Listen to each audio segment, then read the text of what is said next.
नेपाल ने स्कॉटलैंड को हरा दिया है और बड़ा हार्ट ब्रेक हुआ था। और अभी भी मैं मानता हूं कि वो जो उस दिन मैच हुआ था इंग्लैंड वर्सेस नेपाल, वो नेपाल को जीतना चाहिए था। इन्होंने शानदार क्रिकेट खेला था, मगर कहीं ना कहीं चूक गए। सैम करन ने आउटस्टैंडिंग बॉलिंग करा दी, लास्ट ओवर में 10 रन चाहिए थे, नहीं बन पाए। मगर नेपाल की team should go out of this World cup with their head held high कि हाँ भैया हम एक कदम और पास आए हैं टू ग्लोरी। दीपेंद्र सिंह एरी जैसा प्लेयर बहुत कम, मैं बोलता हूं टी20 के अंदर मैंने इतना डायनामाइट प्लेयर देखा है। आज भी they're in a spot of bother, 2 wicket जल्दी गिर गई थी अगेंस्ट स्कॉटलैंड। 170 भी कम नहीं होता चेस करने में। ये आए दीपेंद्र सिंह एरी, 2 छक्के मारे, मैच ही खत्म। उसके बाद लगातार चौके छक्के, गुलशन ने भी फिर छक्के लगाए। 7 विकेट से नेपाल ने मैच जीत लिया और दिखाया है कि Nepal can be a force to reckon with in Asian cricket in the coming years. Pakistan का क्रिकेट डिक्लाइन पे है, बांग्लादेश पहली बाहर हो चुकी है। श्रीलंकन क्रिकेट यस अच्छा कर रहे हैं वो अभी, लेकिन इस टूर्नामेंट में थोड़ा बहुत अच्छा करा, वरना इतना आगे नहीं है। अफगानिस्तान का भी क्रिकेट पीछे गया है, उनका भी पीछे गया है, और वहीं पे नेपाल ने बेटर किया है। सो अगर ऐसे ही करते रहे, आप शर्त लगा लीजिए अगले 3-4 साल तो लगेंगे, लेकिन Nepal will give the big giants, जो पहले के जायंट्स थे, बांग्लादेश, पाकिस्तान, अफगानिस्तान, श्रीलंका, इनको नेपाल टक्कर देगी। इंडिया में अभी थोड़ी टाइम है, लेकिन चलो इंडिया के साथ जितना खेलेंगे उतना अच्छा होगा।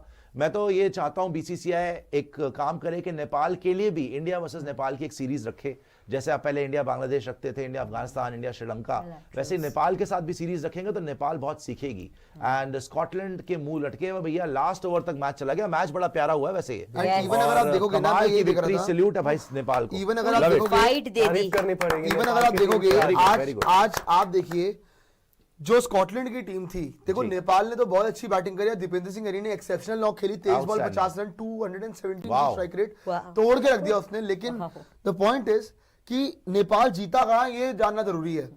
स्कॉटलैंड जब बैटिंग करने आया 132 पे 2 हुए थे, 132 पे 2 थे 15.2 ओवर के अंदर। अच्छा, सामने वाली टीम को 28 और बॉलें लेफ्ट थी, 132 के बाद 28 बॉलें और लेफ्ट थी, आराम से वो 170 180 मार सकते थे और बिल्कुल ही ऊपर निकाल सकते थे। 180 190 तो मार सकते थे आराम से, कोई दिक्कत नहीं थी। लेकिन इन्होंने रिस्ट्रिक्ट किया कि 170 पे टीम को खींच दिया और विकेट लेनी शुरू करी, लगातार कोलैप्स करा दिया स्कॉटलैंड। इनकी बॉलिंग ने कमबैक करवा दी। फिर उसके बाद अगर इनकी बैटिंग की बात करोगे, ऊपर से जो कुशल भुरतेल खेले, अगर आप देखोगे चलो स्ट्राइक रेट कम रही, लेकिन उसने चलो एक सेट करके दे दिया प्लेटफॉर्म। और लास्ट में आके दीपेंद्र सिंह एरी ने ऐसा लगा प्रेशर नेपाल पे, सारा प्रेशर एकदम से 2 छक्के मार के उन पे डाल दिया कि लो जी आ जाओ खेल लो। नहीं, दीपेंद्र सिंह एरी ने आउटस्टैंडिंग बैटिंग करी और मैंने तो देखी ना, हमने तो लाइव बैटिंग देखी थी।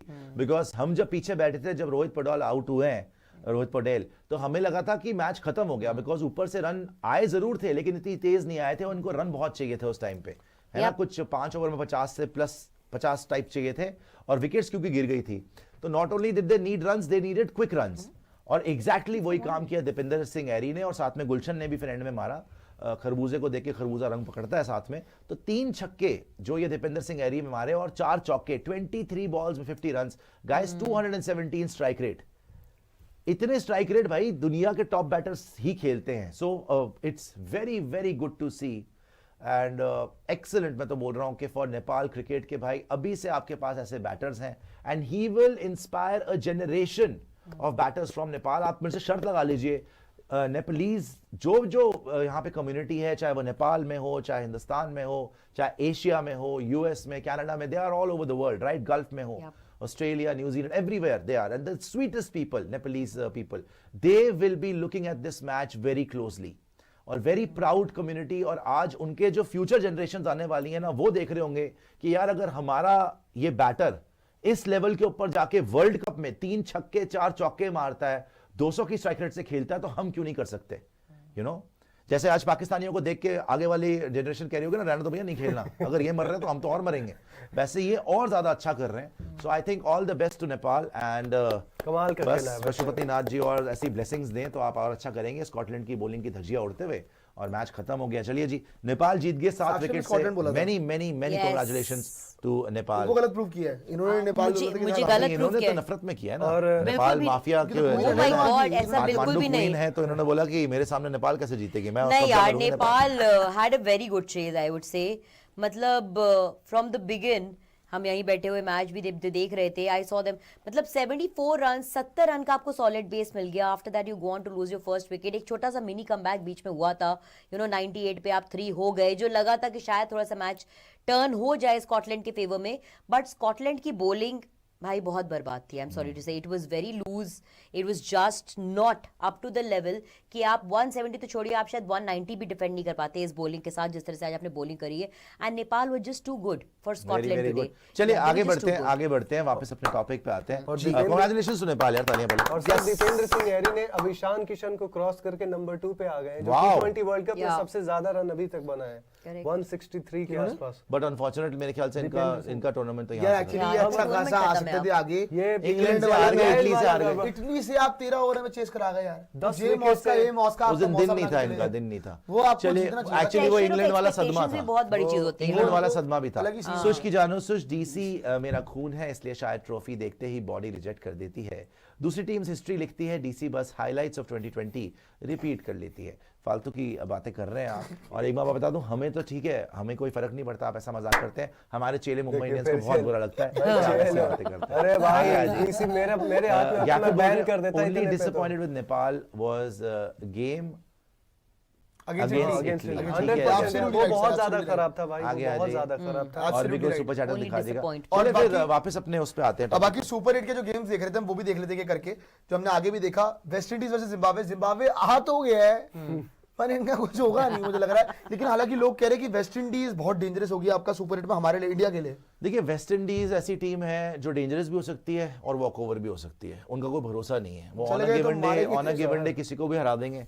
वो मर्क्यूरियल उनका जो नेचर है वो पाकिस्तान से आप कंपेयर कर सकते हैं, बिकॉज वो मजे के लिए खेलते हैं इकट्ठे, तो वो वैसे भी नहीं खेलते. अगर वो सीरियस हो जाए फिर आप हरा भी नहीं सकते. तो बड़ा मुश्किल है. But I don't think West Indies is a real threat in this World Cup. Sorry with all due respect to West Indies. लोग हवा ज्यादा बना रहे हैं, मुझे नहीं लगता कितना को हवा है.